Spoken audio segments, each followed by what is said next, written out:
സർക്കാരിന്റെ വിവിധ വകുപ്പുകളിലും grant in aid സ്ഥാപനങ്ങളിലും വിദ്യാഭ്യാസ സ്ഥാപനങ്ങളിലുമൊക്കെ അടിയന്തര ഘട്ടങ്ങളിൽ ദിവസവേതന അടിസ്ഥാനത്തിലോ കരാർ അടിസ്ഥാനത്തിലോ ജീവനക്കാരെ നിയമിക്കാറുണ്ട്. മാറുന്ന വിലസൂചികയ്ക്കനുസരിച്ച് ഈ ജീവനക്കാരുടെ വേതനം കാലാകാലം പുതുക്കി നിശ്ചയിക്കാറുമുണ്ട്. 2025-26 ബജറ്റ് പ്രസംഗത്തിൽ ഇത്തരം ജീവനക്കാരുടെ വേതനം 5% വർദ്ധിപ്പിക്കുന്നതാണെന്ന് ബഹുമാനപ്പെട്ട സംസ്ഥാന ധനകാര്യ വകുപ്പ് മന്ത്രി പ്രഖ്യാപിക്കുകയും ചെയ്തിട്ടുള്ളതാണ്. ഈ സാഹചര്യത്തിൽ ചില പ്രത്യേക നിബന്ധനകൾക്ക് വിധേയമായി അവരുടെ ശമ്പളം വർദ്ധിപ്പിക്കുവാൻ സർക്കാർ തീരുമാനിച്ചിരിക്കുകയാണ്. GOP നമ്പർ 54/2025 ഫിൻ ഡേറ്റഡ് 19/4/25 പ്രകാരം ഓരോ കാറ്റഗറി ജീവനക്കാരുടെയും പുതുക്കി നിശ്ചയിച്ചിട്ടുള്ള വേതനം എത്രയെന്നും ഇങ്ങനെ വേതനം നൽകുന്നതിനുള്ള കർശന വ്യവസ്ഥകൾ ഏതൊക്കെയാണെന്നുമാണ് ഈ വീഡിയോയിൽ പറയാൻ പോകുന്നത്. വർക്കിംഗ് ക്ലാസിന്റെ ഒരു പുതിയ വീഡിയോയിലേക്ക് ഏവർക്കും ഹൃദ്യമായ സ്വാഗതം.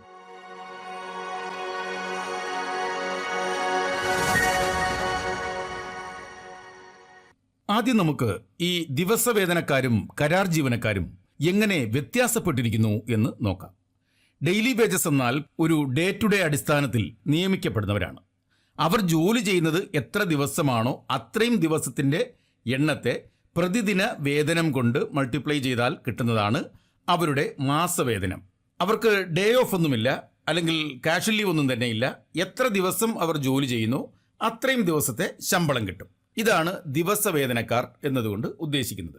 ഇനി കരാർ നിയമനം എന്നാൽ എന്താണ്?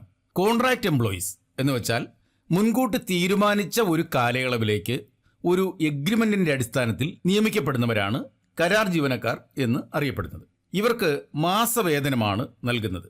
കോൺട്രാക്റ്റിൽ പറഞ്ഞിരിക്കുന്ന പ്രകാരം തൊഴിൽ നിയമം അനുശാസിക്കുന്ന രീതിയിലുള്ള ഡേ ഓഫ്, അവധികൾ ഒക്കെ ഇവർക്ക് നൽകാം. അതെല്ലാം കോൺട്രാക്റ്റിൽ ഉണ്ടായിരിക്കണമെന്ന് മാത്രം. ഇതുമായി ബന്ധപ്പെട്ട് കാലാകാലങ്ങളിൽ സർക്കാർ ഇറക്കിയിട്ടുള്ള ചില ഉത്തരവുകളുണ്ട്. അവയെ കൂടി നമുക്ക് ഈ വീഡിയോയിൽ ഒന്ന് പരിചയപ്പെടാം. ഒപ്പം ഈ കരാർ അടിസ്ഥാനത്തിലുള്ള ജീവനക്കാരെ നിയമിക്കുന്നതിനുള്ള മാനദണ്ഡങ്ങൾ എന്തൊക്കെ, അതുപോലെ തന്നെ അവരുടെ മാക്സിമം കരാർ കാലാവധി എത്ര, ഇങ്ങനെയുള്ള കാര്യങ്ങളും നമുക്ക് ഈ വീഡിയോയിലൂടെ പരിചയപ്പെടാം. ശമ്പള വർധനവിൻ്റെ ഓർഡർ മാത്രം മതിയായിരുന്നുവെങ്കിൽ ഈ വീഡിയോ ഒരു 5 മിനിറ്റിൽ നമുക്ക് നിർത്താമായിരുന്നു. എന്നാൽ ഇത്തരം കാര്യങ്ങൾ കൂടി വിശദമായി ചർച്ച ചെയ്തു പോകുന്നതുകൊണ്ട് വീഡിയോ ഒരല്പം നീണ്ടുപോയേക്കാം. എന്തായാലും സമയം കിട്ടുമ്പോൾ എല്ലാ ഇംപ്ലിമെൻറ്റിംഗ് ഓഫീസേഴ്സും അവരെ സഹായിക്കുന്ന മറ്റ് മിനിസ്റ്റീരിയൽ സ്റ്റാഫും അതുപോലെ തന്നെ കരാർ വ്യവസ്ഥയിൽ നിയമനം കിട്ടിയിട്ടുള്ള അല്ലെങ്കിൽ കിട്ടാനിടയുള്ള ഉദ്യോഗാർത്ഥികളും നിലവിൽ തൊഴിലെടുക്കുന്നവരും ഒക്കെ ഈ വീഡിയോ ഒന്ന് കേട്ടു പോകുന്നത് നല്ലതാണ്. GOP 54/2025 എന്ന് പറഞ്ഞ ആ ഓർഡറിൻ്റെ ഒന്നാമത്തെ നിബന്ധന എന്ന് പറയുന്നത് ഈ ഉത്തരവിൻ്റെ പരാമർശം 1 മുതൽ 5 വരെയുള്ള ഉത്തരവുകൾ പ്രകാരം നിയമിക്കപ്പെടുന്ന ജീവനക്കാർക്ക് മാത്രമേ ഈ വേതനത്തിന് അർഹതയുള്ളൂ എന്നുള്ളതാണ്. ആ ഉത്തരവുകളൊന്ന് നോക്കാം. ഇതുമായി ബന്ധപ്പെട്ട് ആദ്യം വന്ന ഒരു ഉത്തരവ് എന്ന നിലയ്ക്ക് ഉത്തരവ് നമ്പർ 28/2010 വളരെ പ്രാധാന്യമുണ്ട്. അതിലാണ് പ്രധാനപ്പെട്ട ചില വ്യവസ്ഥകൾ വച്ചിരിക്കുന്നത്. അത് നമുക്ക് ഒന്ന് ഓടിച്ചു നോക്കാം. എല്ലാ നിബന്ധനകളും പറയുന്നില്ല, നമുക്ക് ബാധകമായേക്കാവുന്ന ചില നിബന്ധനകൾ. ഈ നിബന്ധനകൾക്ക് തന്നെ വീണ്ടും വ്യത്യാസം വരുന്നുണ്ട്. അതുകൊണ്ട് തന്നെ ഈ ഒന്നാമത്തെ ഉത്തരവിൽ പറയുന്ന നിബന്ധനകൾ അന്തിമമല്ല, ഇതിന് മാറ്റങ്ങൾ വരുന്നുണ്ട്. അത് മറ്റു ഉത്തരവുകൾ കൂടി കേട്ടാൽ മാത്രമേ അതിൻ്റെ ഒരു ഫൈനലായിട്ടുള്ള നിബന്ധന മനസ്സിലാക്കാൻ കഴിയുകയുള്ളൂ. അപ്പോൾ ഈ ഉത്തരവിൽ പറയുന്നത് എന്താണെന്ന് നോക്കാം. അതിൽ ഒന്നാമത് പറയുന്നത് കഴിയുന്നിടത്തോളം ദിവസവേതനക്കാരെ നിയമിക്കാൻ പാടില്ല. വരുന്ന ഒഴിവുകൾ യഥാസമയം PSCക്ക് റിപ്പോർട്ട് ചെയ്യണം. എംപ്ലോയ്മെന്റ് എക്സ്ചേഞ്ച് വഴിയുള്ള നിയമനങ്ങൾക്ക് ഒരു കാരണവശാലും ഈ കരാർ നിയമനം അല്ലെങ്കിൽ ദിവസവേതനം തടസ്സമാകാൻ പാടില്ല. ആ ഉത്തരവിൻ്റെ 4(1) പറയുന്നത് ഇങ്ങനെയാണ്: ഡെയിലി വേജസ് ആണെങ്കിൽ അറ്റ് എ ടൈം മാക്സിമം 179 ദിവസങ്ങൾ മാത്രമേ ഒരാളെ ജോലിയിൽ തുടരാൻ അനുവദിക്കാവൂ എന്നാണ്. അതായത് 6 മാസം തികയാൻ പാടില്ല. അപ്പോൾ മാക്സിമം 179. എന്നാൽ അധ്യാപകരുടെ കാര്യത്തിൽ ഇതിനൊരു വ്യത്യാസമുണ്ട്. ആ സ്കൂൾ വർഷം അവസാനിക്കുന്ന, ആ അക്കാഡമിക് ഇയർ അവസാനിക്കുന്ന ദിവസം വരെ ആയിരിക്കും അവരെ ജോലിക്കെടുക്കേണ്ടത്. മറ്റൊരു കാര്യം പറയുന്നത്, ഈ ഉത്തരവിലെ ഈ വേതനം നിശ്ചയിച്ച് തന്നിരിക്കുന്ന ആ ഒരു അനക്ഷറിൽ കോളം 1 പറഞ്ഞിരിക്കുന്ന അല്ലാത്ത ഒരു കാറ്റഗറിയിലേക്ക് ഒരു നിയമനം ആവശ്യമായി വന്നാൽ സർക്കാരിൻ്റെ അംഗീകാരം വാങ്ങിയിരിക്കണമെന്നാണ്. ചില വകുപ്പുകളിൽ പ്രത്യേകമായി ചില പോസ്റ്റുകളിലേക്ക് ആളെ എടുക്കേണ്ടി വരും. അത് ചിലപ്പോൾ ഈ ഉത്തരവിൽ പറഞ്ഞിട്ടുണ്ടായിരിക്കണമെന്നില്ല. അങ്ങനെ പറഞ്ഞിട്ടില്ലാത്ത സ്ഥിതിക്ക് നമ്മൾ ആ കാറ്റഗറിയിലേക്ക് ഒരാളെ നിയമിക്കുമ്പോൾ സർക്കാരിൻ്റെ മുൻകൂർ അംഗീകാരം വാങ്ങിയിരിക്കണം എന്നാണ് അതുകൊണ്ട് അർത്ഥമാക്കുന്നത്. അതിൽ പറഞ്ഞിരിക്കുന്ന അടുത്ത ഒരു പ്രധാന നിബന്ധന, ഈ പട്ടികയിൽ പറഞ്ഞിരിക്കുന്നതിലും അധികം തുക ഏതെങ്കിലും ഒരു ജീവനക്കാരന് അല്ലെങ്കിൽ ജീവനക്കാരിക്ക് നൽകിയാൽ ആ അധികം തുക വേതനം നൽകിയ ഉദ്യോഗസ്ഥൻ്റെ പേഴ്സണൽ ലയബിലിറ്റി ആയിരിക്കുമെന്നുള്ളതാണ്. ഇപ്പോൾ ഡെയിലി 750 രൂപ വേതനം പറഞ്ഞിരിക്കുന്ന ഒരു ഉദ്യോഗത്തിന് ഒരാളെ എടുത്തതിന് ശേഷം ഈ ഉത്തരവിൽ നിന്നും വ്യത്യസ്തമായി അയാൾക്ക് 790 രൂപ വെച്ച് കൊടുത്തുവെങ്കിൽ ആ 40 രൂപ വെച്ചുള്ളത് ഓരോ മാസത്തെയും അധികമായി കൊടുത്ത തുകയാണ്. അത് ആ നൽകിയ ഉദ്യോഗസ്ഥനാണ് തിരിച്ചടയ്ക്കേണ്ടി വരുന്നത്, അല്ലാതെ വാങ്ങിയ ആളല്ല. അപ്പോൾ വളരെ ശ്രദ്ധിച്ച് മാത്രം ഡെയിലി വേജസ് അല്ലെങ്കിൽ കരാർ ജീവനക്കാർക്ക് ശമ്പളം നിശ്ചയിക്കുക. ഈ പട്ടിക നന്നായി നോക്കിയതിന് ശേഷം മാത്രം ശമ്പളം നിശ്ചയിച്ചു കൊടുത്താൽ മതിയാകും. ദിവസവേതനാടിസ്ഥാനത്തിൽ നിയമിക്കപ്പെടുന്നവർക്ക് അവർ ജോലി ചെയ്ത ദിവസത്തെ ദിവസവേതനം കോളം 2 പറഞ്ഞിരിക്കുന്ന ദിവസവേതനം കൊണ്ട് മൾട്ടിപ്ലൈ ചെയ്താൽ കിട്ടുന്ന തുകയാണ് ശമ്പളമായി നൽകേണ്ടത്. പരമാവധി വേതനം എന്നത് കോളം 2 പറഞ്ഞിട്ടുണ്ട്, അത്രയും വരെ മാത്രമേ കൊടുക്കാൻ പാടുള്ളൂ. കരാർ ജീവനക്കാരുടെ കാര്യത്തിൽ മാസം ഒരു നിശ്ചിത തുകയാണല്ലോ നമ്മൾ ശമ്പളമായി കൊടുക്കുന്നത്. അപ്പോൾ ഒരു ദിവസം അർഹതപ്പെട്ട ലീവ് ഒഴികെ ഏതെങ്കിലും ഒരു ദിവസം അയാൾ അവധിയെടുത്താൽ ആകെ ശമ്പളത്തെ 30-1 കൊണ്ട് ഗുണിച്ച് ആ നിരക്കിലാണ് ശമ്പളം കുറയ്ക്കേണ്ടത്. അല്ലാതെ 31 ദിവസമുണ്ട് എന്ന് വെച്ചിട്ട് ആ മാസം 31-1 കൊണ്ട് ഗുണിച്ചല്ല ഒരു ദിവസത്തെ വേതനം കണക്കാക്കുന്നത്. അല്ലെങ്കിൽ ഫെബ്രുവരിയിൽ 28-1 എടുക്കേണ്ടത്.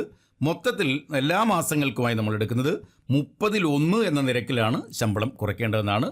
ഇത് മറന്നു പോകരുത്. നമ്മൾ പലപ്പോഴും ശമ്പളം കൊടുക്കുമ്പോൾ അവധിയെടുത്ത ദിവസങ്ങൾക്ക് കാൽക്കുലേറ്റ് ചെയ്യുന്നത് ആ മാസത്തിൽ എത്ര ദിവസമുണ്ടെന്ന് നോക്കി അതിൽ ഒന്നെന്നാണ് കണക്ക് കൂട്ടുന്നത്. എന്നാൽ അതല്ല, ഉത്തരവിൽ പ്രത്യേകം പറഞ്ഞിട്ടുണ്ട് 30-1 എന്ന നിരക്കിലാണ് ശമ്പളം കുറയ്ക്കേണ്ടത്. ഇതുമായി ബന്ധപ്പെട്ട് പരാമർശം 2 അതിൽ GOP നമ്പർ 56/2017 അതിൽ പ്രധാനമായും പറഞ്ഞിരിക്കുന്ന ഒരു സംഗതി, കോൺട്രാക്റ്റ് നിയമനം പരമാവധി 1 വർഷം അഥവാ വകുപ്പ് മേധാവിക്ക് ബോധ്യപ്പെടുന്ന പക്ഷം 1 വർഷം കൂടി നീട്ടി നൽകാം. അതിൽ കൂടുതൽ ആവശ്യമുണ്ടെങ്കിൽ സർക്കാർ അനുമതി വാങ്ങണമെന്നാണ് പറയുന്നത്. ഇതൊക്കെ എത്ര സ്ഥാപനങ്ങൾ പാലിക്കപ്പെടുന്നുണ്ട് എന്നുള്ളത് നമ്മൾ പരിശോധിക്കുന്നത് നല്ലതാണ്.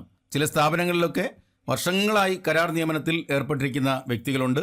എന്നാൽ അതിന് സർക്കാരിൻ്റെ പ്രത്യേക അനുമതി വാങ്ങി വേണം നിയമനം നീട്ടിക്കൊടുക്കാൻ എന്നുള്ള കാര്യം നമ്മൾ മറന്നു പോകരുത്. താൽക്കാലിക നിയമനങ്ങളെല്ലാം എംപ്ലോയ്മെന്റ് എക്സ്ചേഞ്ച് വഴി ആക്കണമെന്നുള്ള പുതിയ ഉത്തരവുകൾ, ഈ ഉത്തരവ് അത്ര പുതിയതൊന്നുമല്ല, പഴയ ഉത്തരവ് തന്നെയാണ്. എന്നാൽ ഇപ്പോൾ കൂടുതൽ സ്ട്രിക്റ്റ് ആക്കിയിട്ടുണ്ട് എന്നുള്ള കാര്യം കൂടി മറന്നു പോകരുത്. എംപ്ലോയ്മെന്റ് എക്സ്ചേഞ്ച് വഴി കരാർ നിയമനത്തിന് എന്തൊക്കെ നടപടിക്രമങ്ങളാണ് നമ്മൾ പാലിക്കേണ്ടത് എന്നുള്ളതിനെക്കുറിച്ചൊരു വീഡിയോ ഉടൻ തന്നെ വർക്കിംഗ് ക്ലാസ് പബ്ലിഷ് ചെയ്യുന്നതാണ്. അതിൽ എംപ്ലോയ്മെന്റ് എക്സ്ചേഞ്ചിലേക്ക് എങ്ങനെയാണ് ഉദ്യോഗാർത്ഥികളെ ആവശ്യപ്പെട്ടുകൊണ്ട് അപേക്ഷ സമർപ്പിക്കുന്നത്, അതിനുള്ള ഒരു പ്രത്യേക ഫോർമാറ്റ് ഉണ്ട്. ആ കാര്യങ്ങളെല്ലാം ആ വീഡിയോയിൽ ഉൾപ്പെടുത്തുന്നതാണ്. ഇപ്പോൾ നമുക്ക് ഈ പുതിയ ഉത്തരവ് പ്രകാരമുള്ള ശമ്പള വർധനയാണ് പരിശോധിക്കുന്നത്. നമ്മൾ നേരത്തെ പരാമർശിച്ച ഉത്തരവുകളിൽ ഇനിയും കുറേ കാര്യങ്ങളുണ്ട്. ആ ഉത്തരവുകളുടെ എല്ലാം നമ്പർ ഞാനിവിടെ നൽകാം.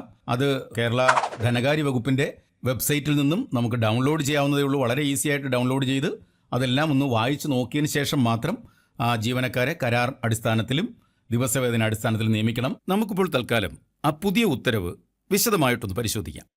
ഇതിൽ 4ാമത്തെ ഖണ്ഡികയിൽ പറയുന്നു, ഡൽഹി, മുംബൈ എന്നീ മെട്രോപൊളിറ്റൻ നഗരങ്ങളിലുള്ള കേരള ഹൗസുകളിലെ ജീവനക്കാർക്ക് ഈ ഉത്തരവിൽ പറയുന്ന വേതനത്തിന് പുറമെ 5% വർധനവിന് കൂടി അർഹത ഉണ്ടായിരിക്കും. ഇതിലിപ്പോൾ 630 ഒരാളുടെ ഡെയിലി വേജസ് എന്നുണ്ടെങ്കിൽ, അതേ തസ്തികയിൽ അയാൾ വർക്ക് ചെയ്യുന്നത് ഡൽഹിയിലോ മുംബൈയിലോ ഉള്ള കേരള ഹൗസിലാണെങ്കിൽ അയാൾക്ക് 630 കൂടെ 5% കൂടി വേതന വർധനവുണ്ടാകും എന്നാണ് അത് അർത്ഥമാക്കുന്നത്. അടുത്തൊരു കാര്യം, മന്ത്രിമാർ, സ്പീക്കർ, ഡെപ്യൂട്ടി സ്പീക്കർ, പ്രതിപക്ഷ നേതാവ് എന്നിവരുടെ ഓഫീസുകളിലും അതുപോലെ തന്നെ ചില ഓഫീസുകളിൽ അവധി ദിവസങ്ങളിലും ജോലി ചെയ്യേണ്ടതായിട്ടുണ്ട്. അങ്ങനെയുള്ള ഓഫീസുകളിലും ഒരു മാസത്തിലെ 31 ദിവസത്തിൽ 4 സൺഡേയ്സ് ഒഴിവാക്കിയാൽ വരുന്ന 27 ദിവസത്തേക്കാണ് ഡ്രൈവർ, സെക്യൂരിറ്റി തുടങ്ങിയ ദിവസവേതനക്കാർക്ക് മാസശമ്പളം നിശ്ചയിച്ചിരിക്കുന്നത്. എന്നാൽ അവധി ദിവസങ്ങളിൽ കൂടി അവർ ജോലി ചെയ്യുകയാണെങ്കിൽ ഇങ്ങനെ അധികം ജോലി ചെയ്യുന്ന ദിവസത്തിനുള്ള വേതനം ലഭിക്കുന്നതിനായി അവർക്ക് അർഹതയുണ്ട്. മേലധികാരിയുടെ സാക്ഷ്യപ്പെടുത്തൽ ഉണ്ടായിരിക്കണമെന്ന് മാത്രം. അപ്പോൾ 27 മാത്രമല്ല, 4 ദിവസം ഒരു അവധി ദിവസം കൂടെ വർക്ക് ചെയ്തെങ്കിൽ അവർക്ക് 31 ദിവസത്തെ വേതനത്തിനും അർഹതയുണ്ടായിരിക്കും. പക്ഷെ അതിന് മേലധികാരി അവരുടെ അറ്റൻഡൻസ് സാക്ഷ്യപ്പെടുത്തണം. അടുത്തത്, ഈ കരാർ നിയമനക്കാരല്ലെങ്കിൽ ദിവസവേതനക്കാർക്ക് ഉള്ള ഒരു പ്രിവിലേജ് ഉണ്ടായിരുന്നു. ഒരു നിശ്ചിത കാലയളവിലും അധികമായി അവർ ജോലി ചെയ്തു കഴിഞ്ഞാൽ അവരെ സ്ഥിരപ്പെടുത്തുന്നതിനുള്ളൊരു ക്ലെയിം നിലനിൽക്കുന്നുണ്ടായിരുന്നു.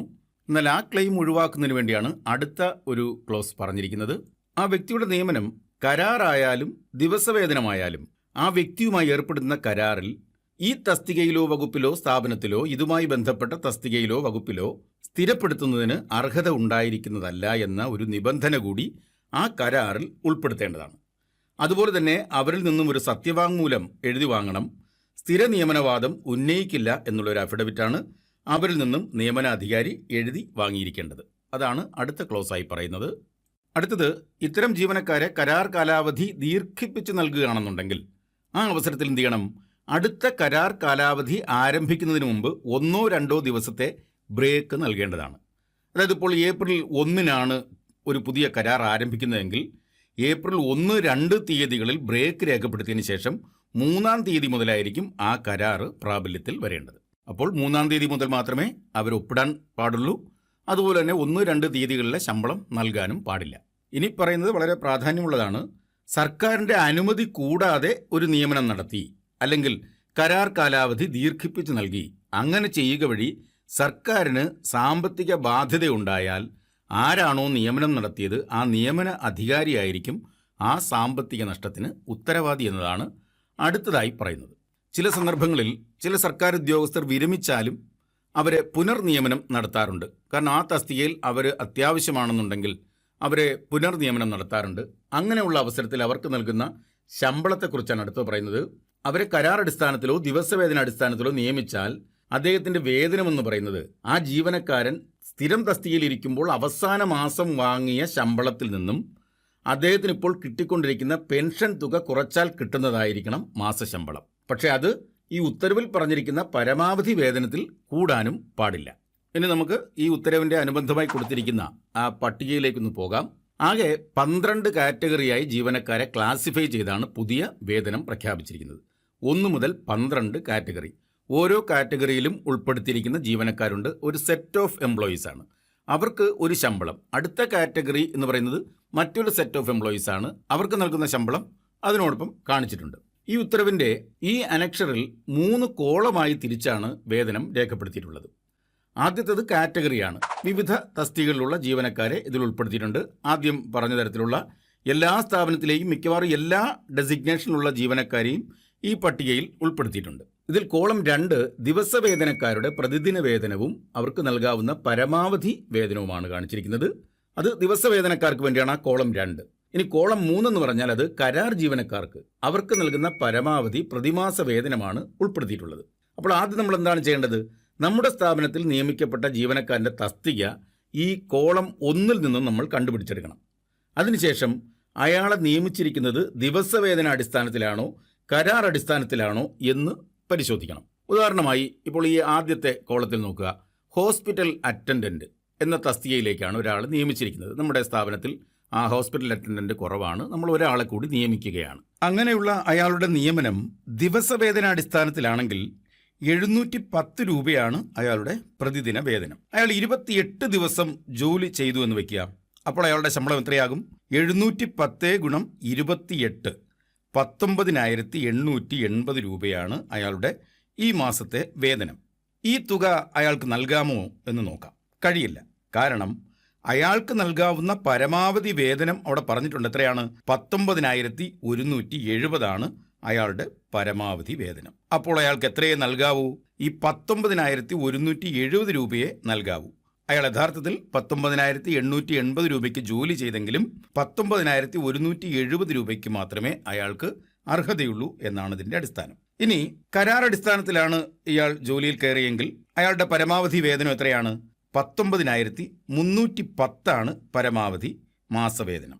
അപ്പോൾ ഈ രീതിയിലാണ് കരാർ ദിവസവേതനക്കാരുടെ വേതനം നമ്മൾ കണക്കാക്കുന്നത്. പുതുക്കിയ വേതനം നൽകുമ്പോൾ ശ്രദ്ധിക്കേണ്ട ചില കാര്യങ്ങളാണ് ഈ വീഡിയോയിൽ പറഞ്ഞിരിക്കുന്നത്. ഇനിയും പുതിയ ചില അപ്ഡേഷൻസ് ഇതിൽ വരാം. അങ്ങനെ വരുമ്പോൾ വർക്കിംഗ് ക്ലാസ്സിലൂടെ അത് നിങ്ങൾക്ക് ആ അപ്ഡേഷൻസ് കൂടി ലഭ്യമാകും. അതിന് നോട്ടിഫിക്കേഷൻ നിങ്ങൾക്ക് കിട്ടണം. അങ്ങനെ കിട്ടണമെങ്കിൽ എന്ത് ചെയ്യണം? ചാനൽ ഒന്ന് സബ്സ്ക്രൈബ് ചെയ്യണം. അതോടൊപ്പം ആ ബെൽ ഐക്കൺ കൂടി ഒന്ന് എനേബിൾ ചെയ്യുക. പരമാവധി ആൾക്കാർക്ക് കിട്ടുന്നതിനായി ഈ വീഡിയോ ഒന്ന് ഷെയർ ചെയ്യുക. വീഡിയോ ഇഷ്ടമായെങ്കിൽ ഒന്ന് ലൈക്ക് ചെയ്തേക്കുക. താങ്ക്